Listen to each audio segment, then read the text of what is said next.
सभी को नमस्कार। मैं विजयपाल, पीजीटी इतिहास, राजकीय वरिष्ठ माध्यमिक विद्यालय रोहड़ाई रेवाड़ी, कक्षा 11वीं के विषय इतिहास के अध्याय 2 लेखन कला और शहरी जीवन भाग 1 में आप सभी का स्वागत करता हूं। पाठ के उद्देश्य। डियर स्टूडेंट्स, इस पाठ के उद्देश्य इस प्रकार हैं। पहला, लेखन कला की शुरुआत कब और कहाँ से हुई। दूसरा, लेखन कला की शुरुआत किन कारणों से हुई, अर्थात इस कला की शुरुआत होने के लिए कौन कौन से कारक या कारण जिम्मेदार हैं। तीसरा, मेसोपोटामिया की लेखन प्रणाली का विस्तार किन किन क्षेत्रों में हुआ।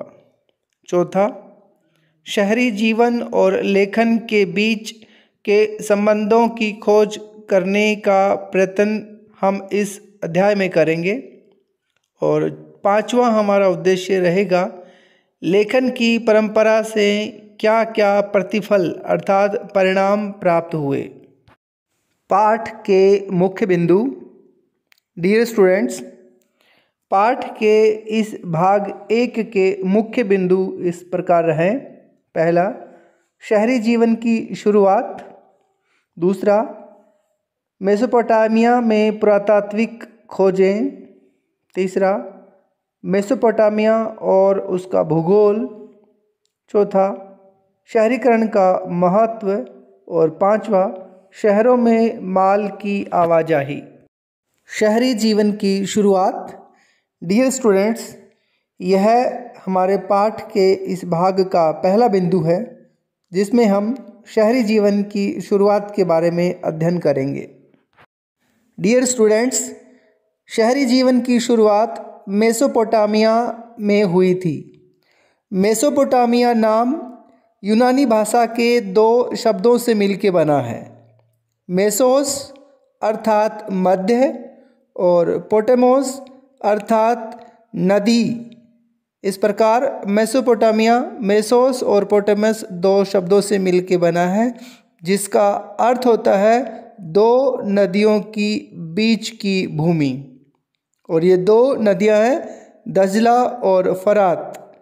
जैसा कि आप इराक के इस मानचित्र को आप देख रहे हैं, इसमें ये दोनों नदियां हैं दजला और फरात।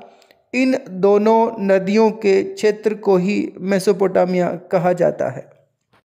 मेसोपोटामिया की सभ्यता अपनी संपन्नता, शहरी जीवन, विशाल एवं समृद्ध साहित्य, गणित और खगोल विद्या के लिए प्रसिद्ध है। मेसोपोटामिया की लेखन प्रणाली और उसका साहित्य पूर्वी भूमध्य सागरीय प्रदेशों और उत्तरी सीरिया और तुर्की में 2000 ईसा पूर्व के बाद फैला, जिसके फलस्वरूप उस समस्त क्षेत्र के राज्यों के बीच आपस में और यहाँ तक कि मिस्र के फराहों के साथ भी मेसोपोटामिया की भाषा और लिपि में लिखा पढ़ी होने लगी थी। जैसा कि आप देख रहे हैं कि ये भूमध्य सागर का मानचित्र है और ये इधर ऊपर तुर्की, इधर पूर्व की ओर सीरिया और नीचे ये इजिप्ट या मिस्र है। इन सभी क्षेत्रों में मेसोपोटामियाई जो भाषा और साहित्य है उसका विस्तार 2000 ईसा पूर्व के आसपास हो गया था। लिखित इतिहास के आरंभिक काल में इस प्रदेश को, मुख्यतः इसके शहरी दक्षिण भाग को, सुमेर और अक्कद कहा जाता है। जैसा कि ये आप मानचित्र में देख रहे हैं, ये इराक का मानचित्र है और ये इसका दक्षिणी भाग है। सुमेर और अक्कद इस दक्षिणी भाग के एक शहरीकृत क्षेत्र है या इसके मुख्य शहर केंद्र है। 2000 ईसा पूर्व के बाद जब बेबीलोन एक महत्वपूर्ण शहर बन गया था, तब इस दक्षिणी क्षेत्र को बेबीलोनिया कहा जाने लगा था। लगभग 1100 ईसा पूर्व में जब असीरियाइयों ने उत्तर में अपना राज्य स्थापित कर लिया था, तब उस क्षेत्र को अर्थात मेसोपोटामियाई क्षेत्र को असीरिया कहा जाने लगा था। इस प्रदेश अर्थात मेसोपोटामिया की प्रथम ज्ञात भाषा सुमेरियन अर्थात सुमेरी थी, लेकिन धीरे धीरे 2400 ईसा पूर्व के आसपास जब अक्कदी भाषी लोग यहाँ आ गए, तब अक्कदी ने सुमेरी भाषा का स्थान ले लिया था। अक्कदी भाषा सिकंदर अर्थात अलेक्जेंडर के समय तक अर्थात 336 ईसा पूर्व से 323 ईसा पूर्व के बीच तक कुछ क्षेत्रीय परिवर्तनों के साथ यहाँ फैलती फूलती रही। 1400 ईसा पूर्व में धीरे धीरे अरामाइक भाषा का भी प्रवेश शुरू हुआ। यह भाषा अर्थात अरामिक भाषा हिब्रू से मिलती जुलती थी और 1000 ईसा पूर्व के बाद व्यापक रूप से बोली जाने लगी थी और आज भी इराक के कुछ भागों में यह बोली जाती है। मेसोपोटामिया में पुरातात्विक खोजें। मेसोपोटामिया अर्थात प्रेजेंट इराक में पुरातत्वीय खोजों की शुरुआत 1840 के दशक में हुई। वहाँ एक या दो स्थलों, उदाहरण के लिए उरुक और मारी, जैसा आप इस मानचित्र में देख रहे हैं, ये दो प्रमुख स्थल हैं, उरुक और मारी। यहाँ उत्खनन कार्य यानी कि खुदाई का काम कई दशकों तक चलता रहा। हालांकि भारत में इतनी लंबी और व्यापक खुदाई किसी भी स्थल में नहीं चली थी। इन खुदाइयों के फलस्वरूप आज हम इतिहास के स्रोतों के रूप में सैकड़ों की संख्या में इमारतों, मूर्तियों, आभूषणों, कब्रों, औजारों और मुद्राओं का ही नहीं बल्कि हजारों की संख्या में लिखित दस्तावेजों का भी अध्ययन कर सकते हैं। यूरोप वासियों के लिए मेसोपोटामिया इसलिए महत्वपूर्ण था क्योंकि बाइबल के प्रथम भाग अर्थात ओल्ड टेस्टामेंट में इसका उल्लेख कई संदर्भों में किया गया है। उदाहरण के लिए ओल्ड टेस्टामेंट की बुक ऑफ जेनेसिस में शिमार का उल्लेख इसका तात्पर्य है सुमेर, जो ईंटों के बने शहरों की भूमि है, उससे। यूरोप के यात्री और विद्वान मेसोपोटामिया को एक तरह से अपने पूर्वजों की भूमि मानते थे और जब इस क्षेत्र में पुरातात्विक खोज की शुरुआत हुई तो ओल्ड टेस्टामेंट के अक्षरशः सत्य को सिद्ध करने का प्रयत्न किया गया। 19वीं सदी के मध्य से जब से मेसोपोटामिया में पुरातत्वीय खोजों की शुरुआत हुई, तब से अतीत की खोजें या अतीत को खोजने का जो उत्साह है उसमें कभी किसी प्रकार की कोई कमी नहीं आई। उदाहरण के लिए 1873 में एक ब्रिटिश समाचार पत्र ने ब्रिटिश म्यूजियम द्वारा शुरू किए गए खोज अभियान का खर्च उठाया, जिसके अंतर्गत मेसोपोटामिया में एक ऐसी पट्टिका अर्थात टैबलेट की खोज की जानी थी जिस पर बाइबल में उल्लिखित जल प्लावन अर्थात फ्लड की कहानी का अंकन किया हुआ था। बाइबल के अनुसार यह जल प्लावन अर्थात फ्लड पृथ्वी पर संपूर्ण जीवन को नष्ट करने वाला था, परंतु परमेश्वर ने जल प्लावन के बाद भी जीवन को पृथ्वी पर सुरक्षित रखने के लिए नोआ नाम के एक मनुष्य को चुना। नोआ ने एक बहुत विशाल नाव बनाई और उसमें सभी जीव जंतुओं का एक एक जोड़ा रख लिया, और जब जल प्लावन हुआ तो बाकी सब कुछ नष्ट हो गया, पर नाव में रखे सभी जोड़े सुरक्षित बच गए। ऐसी ही जल प्लावन की कहानियाँ विभिन्न समाजों में सुनने को मिलती हैं। 1960 के दशक तक यह समझा जाने लगा कि ओल्ड टेस्टामेंट की कहानियाँ अक्षरशः सही नहीं हैं, लेकिन ये इतिहास में हुए महत्वपूर्ण परिवर्तनों के अतीत को अपने ढंग से अभिव्यक्त करते हैं। हालांकि धीरे धीरे तकनीक अधिक उन्नत होती गई और नए नए पहलुओं पर ध्यान दिया जाने लगा, यहाँ तक कि आम लोगों के जीवन की भी परिकल्पना की जाने लगी। हालांकि बाइबल की कहानियों की अक्षरशः सच्चाई को प्रमाणित करने का काम धीरे धीरे गौण होता चला गया। मेसोपोटामिया और उसका भूगोल। डियर स्टूडेंट, यह हमारे इस भाग का अगला बिंदु है जिसमें हमें यह जानना है कि मेसोपोटामिया के अलग अलग क्षेत्रों में किस किस प्रकार का भौगोलिक क्षेत्र हैं और उनकी क्या क्या खास बातें हैं। मेसोपोटामिया अर्थात इराक भौगोलिक विविधता वाला देश है। इसके पूर्वोत्तर भाग में हरे भरे ऊंचे नीचे मैदान हैं जो धीरे धीरे वनों से ढके पर्वत श्रृंखला के रूप में फैलते चले गए हैं।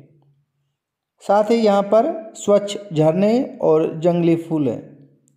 यहाँ अच्छी फसल के लिए पर्याप्त वर्षा हो जाती है। यहाँ 7000 से 6000 ईसा पूर्व के बीच खेती शुरू हो गई थी। उत्तर में ऊंची भूमि है जहाँ स्टेपी घास के मैदान है। यहाँ पशुपालन खेती की तुलना में आजीविका का अधिक अच्छा साधन है। सर्दियों की वर्षा के बाद भेड़ बकरियाँ यहाँ उगने वाली छोटी छोटी झाड़ियों और घास से अपना भरण पोषण करती हैं। पूर्व में दजला की सहायक नदियाँ ईरान के पहाड़ी प्रदेशों में जाने के लिए परिवहन का एक अच्छा साधन है। दक्षिणी भाग एक रेगिस्तान है और यही वह स्थान है जहाँ सबसे पहले नगरों और लेखन प्रणाली की शुरुआत हुई। इन रेगिस्तानों में शहरों के लिए भरण पोषण का साधन बन सकने की क्षमता थी, क्योंकि फरात और दजला नाम की नदियाँ उत्तरी पहाड़ों से निकलकर अपने साथ उपजाऊ बारीक मिट्टी लाती थी। जब इन नदियों में बाढ़ आती थी अथवा जब इनके पानी को सिंचाई के लिए खेतों में लाया जाता था, तब यह उपजाऊ मिट्टी वहाँ पे जमा हो जाती थी। फरात नदी रेगिस्तान में प्रवेश करने के बाद कई धाराओं में बंटकर बहने लगती है। कभी कभी इन धाराओं में बाढ़ आ जाती है और पुराने ज़माने में ये धाराएं सिंचाई की नहरों का काम देती थी। इनसे आवश्यकता पड़ने पर गेहूं, जौ और मटर या मसूर के खेतों की सिंचाई की जाती थी। खेती के अलावा भेड़ बकरियां स्टेपी घास के मैदानों, पूर्वोत्तरी मैदानों और पहाड़ों के ढलानों पर पाली जाती थी, जिनसे भारी मात्रा में मांस, दूध और ऊन आदि वस्तुएं मिलती थी।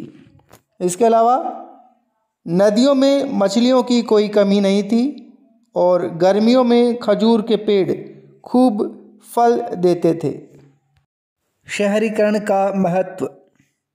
प्यारे बच्चों, यह हमारे इस भाग का अगला बिंदु है जिसमें हमें यह देखना है कि शहरों का महत्व किन कारणों से होता है।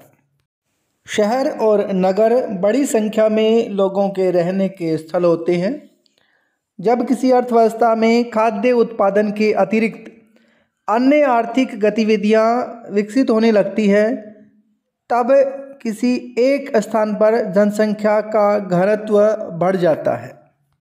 इसके परिणाम स्वरूप कस्बे बसने लगते हैं और ऐसी परिस्थितियों में लोगों का कस्बों में इकट्ठे रहना उनके लिए फ़ायदेमंद साबित होता है। विशेषतः इसलिए क्योंकि शहरी अर्थव्यवस्था में खाद्य उत्पादन के अलावा व्यापार, उत्पादन और तरह तरह की सेवाओं की भी महत्वपूर्ण भूमिका होती है। लेकिन नगरों के लोग आत्मनिर्भर नहीं होते हैं। उन्हें नगर के दूसरे लोगों या गांव के लोगों के द्वारा उत्पन्न वस्तुएं या चीज़ों और उनके द्वारा दी जाने वाली सेवाओं पर निर्भर रहना पड़ता है। उदाहरण के लिए एक पत्थर की मुद्रा बनाने वाले को पत्थर उकेरने के लिए कांसे के औजारों की ज़रूरत पड़ती है और वह खुद ऐसे औजार नहीं बना सकता, और वह यह भी नहीं जानता कि मुद्राओं के लिए आवश्यक रंगीन पत्थर कहाँ से प्राप्त करे। उसकी विशेषज्ञता तो सिर्फ नक्काशी अर्थात पत्थर उकेरने तक ही सीमित होती है। वह व्यापार करना भी नहीं जानता। कांसे के औजार बनाने वाला भी धातु अर्थात तांबा और रागा जो टीन के रूप में बनते हैं लाने के लिए खुद बाहर नहीं जा सकता। साथ ही उसे ईंधन के लिए हरदम लकड़ी के कोयले की ज़रूरत पड़ती है। इस प्रकार श्रम विभाजन शहरी जीवन की एक प्रमुख विशेषता है। इसके अलावा शहरी अर्थव्यवस्था में एक सामाजिक संगठन का होना भी जरूरी है, अर्थात सामाजिक संगठन शहरीकरण की एक मुख्य विशेषता है, क्योंकि शहर में रहने वाले लोगों की सभी प्रकार की ज़रूरतें को व्यवस्थित करने, उनके लाने, उनके भंडारण करने, उनकी देखरेख करने और विभिन्न प्रकार के क्रियाकलापों में तालमेल बिठाना पड़ता था। इसके लिए कुछ लोग आदेश देते थे जबकि दूसरे लोग उनके आदेशों का पालन करते थे। इसी तरह कुछ लोग उनका हिसाब किताब लिखित रूप में रखते थे। वारकाशीर्ष इसी तरह का एक उदाहरण है। यह 3000 ईसा पूर्व उरूक नगर में स्त्री का यह शिर है जो सफ़ेद संगमरमर को तराश कर बनाया गया था। इसकी आँखों और बाहों में क्रमशः नीले लाजवर्द अर्थात लेपिस लाजुली और सफ़ेद सीपी और काले डामर अर्थात बिटुमन की जड़ाई की गई होगी। सिर के बीच या सिर के ऊपर एक खांचा बना हुआ है जो शायद गहना पहनने के लिए बनाया गया था। यह मूर्ति कला का एक विश्व प्रसिद्ध नमूना है। इसके मुख, ठोड़ी और गालों की सुकोमल सुंदर बनावट के लिए इसकी प्रशंसा की जाती है। यह एक ऐसे कठोर पत्थर में तराशा गया है जिसे काफ़ी दूरी से लाना पड़ा होगा। शहरों में माल की आवाजाही। प्यारे बच्चों, यह हमारे पाठ का अगला बिंदु है जिसमें हमें यह देखना है कि शहरों में माल की आवाजाही किन किन साधनों के द्वारा की जाती थी। मेसोपोटामिया के खाद्य संसाधन चाहे कितने भी समृद्ध रहे हों, लेकिन उनके यहाँ खनिज संसाधनों का अभाव था। दक्षिण के अधिकांश भागों में औजार, मोहरे अर्थात मुद्राएं और आभूषण बनाने के लिए पत्थरों की कमी थी। इराकी खजूर और पोपलार के पेड़ों की लकड़ी, गाड़ियाँ और गाड़ियों के पहिए या नावें बनाने के लिए खास अच्छी नहीं थी, और औजार, पात्र या गहने बनाने के लिए वहाँ कोई धातु उपलब्ध नहीं थी। इसलिए हमारे विचार से प्राचीन काल के मेसोपोटामियाई लोग संभवतः लकड़ी, तांबा, रांगा, चांदी, सोना, सीपी अर्थात विभिन्न धातुएं और पत्थर, विभिन्न प्रकार के जो कीमती पत्थर हैं उनको पड़ोसी देशों जैसे तुर्की, ईरान अथवा खाड़ी पार के देशों से मंगाते थे। इन सभी सामानों के बदले मेसोपोटामिया के लोग इन पड़ोसी देशों को अपने यहाँ पैदा होने वाला कपड़ा और कृषि जन्य उत्पाद उन्हें काफ़ी मात्रा में निर्यात करते थे, क्योंकि इन पड़ोसी देशों के पास भले ही खनिज संसाधनों की कमी नहीं थी, मगर वहाँ खेती करने की गुंजाइश बहुत कम थी। शिल्प, व्यापार और सेवाओं के अलावा कुशल परिवहन व्यवस्था भी शहरी विकास के लिए महत्वपूर्ण होती है। भारवाही पशुओं की पीठ पर रखकर या बैलगाड़ियों में डालकर शहरों में अनाज या काठ कोयला लाना और ले जाना बहुत कठिन होता है, क्योंकि उसमें बहुत ज़्यादा समय लगता है और पशुओं के चारे आदि पर भी काफ़ी खर्च हो जाता है, और शहरी अर्थव्यवस्था इसका बोझ उठाने के लिए सक्षम नहीं होती है। इसलिए परिवहन का सबसे सस्ता तरीका हर जगह जलमार्ग ही होता है। अनाज के बोरों से लदी हुई नावें नदी की धारा अथवा हवा के वेग से चलते हैं, जिसमें कोई खर्चा नहीं लगता है। जबकि पशुओं से माल की ढुलाई की जाए तो उन्हें चारा खिलाना पड़ता है। पुराने मेसोपोटामिया की नहरें और प्राकृतिक जलधाराएं छोटी बड़ी बस्तियों के बीच माल के परिवहन का अच्छा मार्ग थी, और फरात नदी उन दिनों व्यापार के लिए विश्व मार्ग के रूप में बहुत महत्वपूर्ण थी। पाठ की दोहराई। डियर स्टूडेंट्स, पाठ के सभी बिंदुओं को समझने के बाद आइए पाठ की दोहराई करते हैं। अब तक हमने पढ़ा है कि शहरी जीवन की शुरुआत मेसोपोटामिया अर्थात इराक में होती है। दूसरा, हमने इराक अर्थात मेसोपोटामिया के पुरातत्वीय खोजों के इतिहास को जाना है। तीसरी बात, मेसोपोटामिया और उसके भूगोल अर्थात वहाँ की विभिन्न प्रकार के क्षेत्रों को जाना है। और चौथी बात, शहरीकरण के महत्व या ख़ास बातों की जानकारी प्राप्त की है। और अगली बात, शहरों में माल की आवाजाही की प्रक्रिया को समझा है। गृह कार्य या होमवर्क। प्यारे बच्चों, पाठ के सभी बिंदुओं को समझने और पाठ की दोहराई करने के आधार पर आपको गृह कार्य के लिए कुछ प्रश्न दिए जा रहे हैं, जो इस प्रकार हैं। पहला प्रश्न, मेसोपोटामिया शब्द का अर्थ क्या है?